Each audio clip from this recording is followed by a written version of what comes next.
Hello everybody, today I'm going to be looking at this large Scots pine. I've shown this before. This tree was about 8 foot tall and I had to cut the top off because the top had died back, so I got it for a bit of a bargain, and as you can see it's actually put me out a lot of branches. I've had a bit of dieback at the top here. This branch doesn't look terribly healthy. But I've been looking at this tree and looking at this tree, and it's not been speaking to me. I don't know what style it's going to end up in. And I've decided that one of the things that's been bothering me about this tree more than anything else is the Nebari, which have basically got two large roots, one that comes out like so and another which sort of curls around the front here and then goes backwards, and then there's one smaller root just there. And I'm just not happy with it.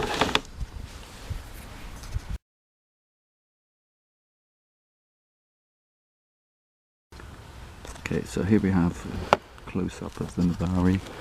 As I was saying, it's just these curly roots. One curls, assuming this was the front, one curling forward, and the other on this side, which sort of starts over here somewhere, snakes its way across and then curls backwards, and then this smaller feeble looking root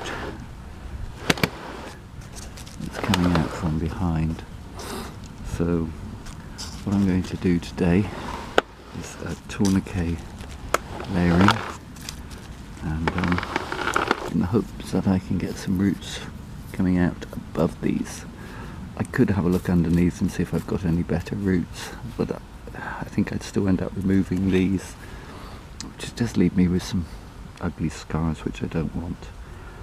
So that's the plan. Well, the first part of the plan for today is to put in place a tourniquet wiring. Hopefully my hands won't be too much in the way whilst I'm doing this. I think this is 3mm wire. So I'm basically going to take a section and wrap it around the tree like so. And I'll cut that off just there. And out come the pliers.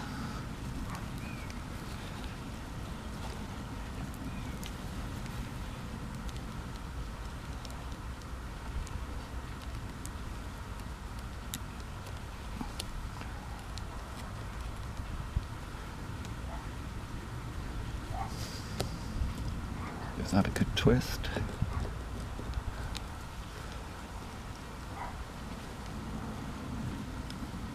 Now at this point I'm not terribly concerned that it's cutting in terribly deeply. It's got a winter to get through.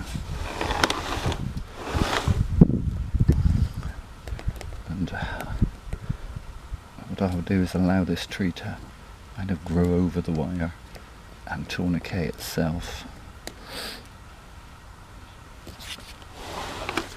So that was that. What I've got here is the top of a pot we used to have some crocuses and things growing in. Frost's got to it, and bottom of the pot cracked to pieces, but the rim has stayed strong, so I'm actually going to slide that down over the branches like so into the compost so there's no gaps, and that will give me, if I fill it to the top, a couple of centimetres above the wire, which hopefully as the roots start to form they will receive plenty of moisture and won't dry out. So it's simply a question now of filling that in.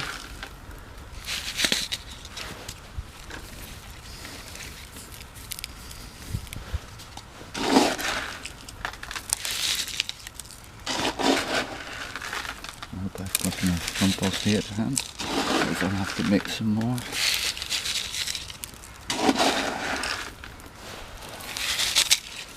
I think that's what they call in television terms adding a bit of jeopardy.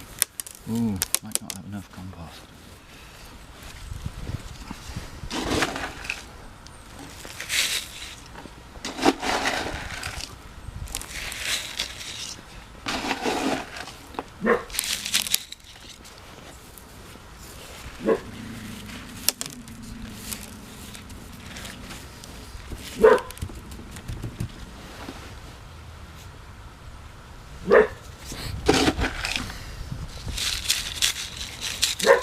What's up with you, Cooper D?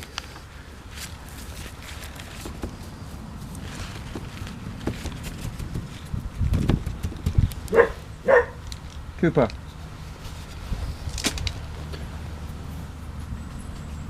Come here. What are you barking at? Quieting down. Okay, so that's the root work done. The dog quieting down for the moment. Probably saw a pigeon or something.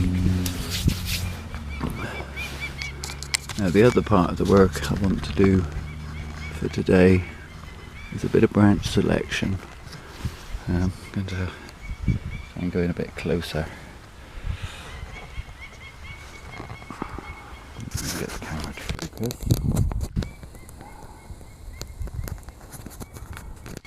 Good camera. Okay, so in a couple of places I have 4 branches coming from one point just there.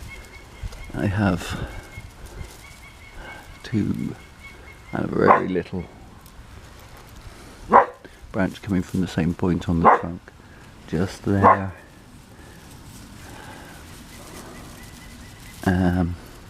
I have 3 branches coming from the same spot just here, and again 4 branches coming from here, several branches coming from the same spot on the trunk just there. So what I'm going to do now is thin some of those out so that I won't, well, hopefully won't get too many unsightly swellings on the trunk.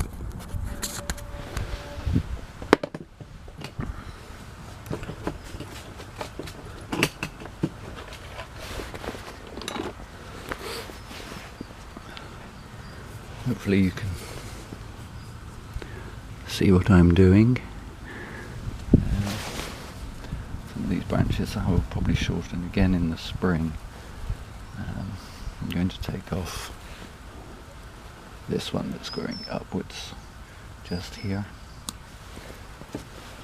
and that little one, so that leaves 1 branch going into 2. Let's move you in a bit.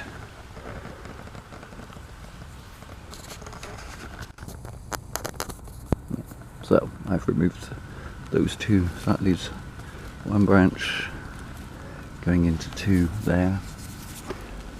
I'm going to take off this short one that's going upwards in there, if I can get the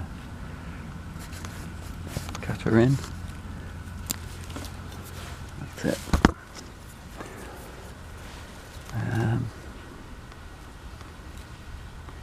Just here I have a branch that's going backwards across the trunk. I will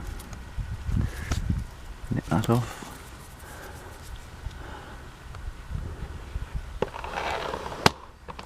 And just move that out of the way. You can see there are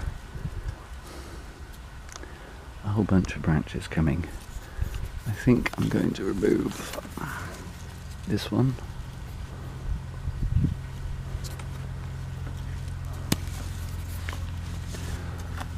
And this one. And this stronger one of the two that are remaining.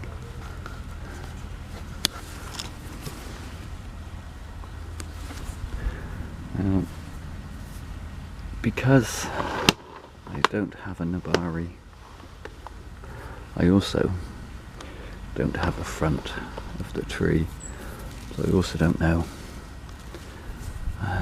which branches could be eye pokers further down the line and which are going to be okay. I'm going to remove this one here. There's a little bit of guesswork involved.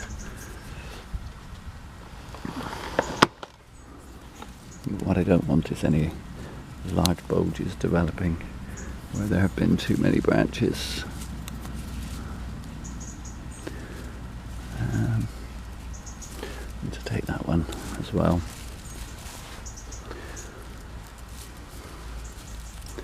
You can see these beginning to form some branches. It's just going to be a question of whether they're in the right place further down the line. Here I have 1, 2, 3 branches coming from the same point. I think I'm going to take off this one that's growing upwards slightly. And possibly this one.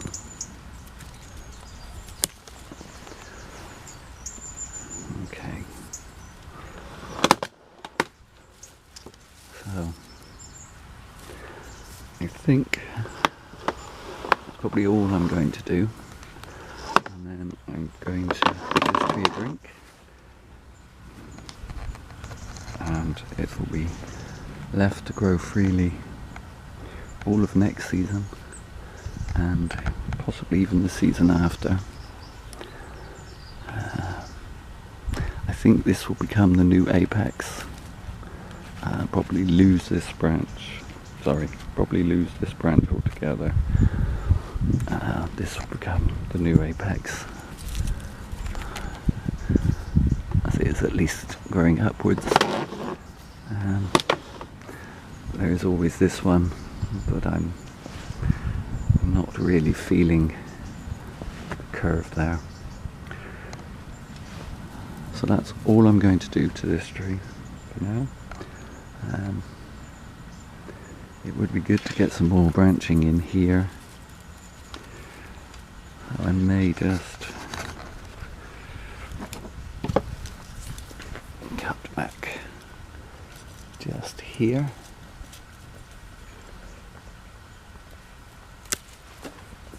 And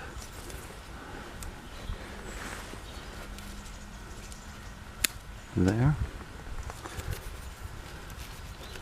And also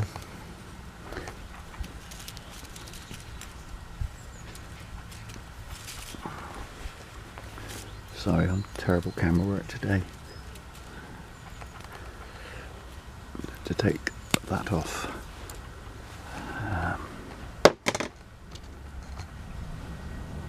Which will allow this to become the new apex and may promote some back budding at some point further down the line.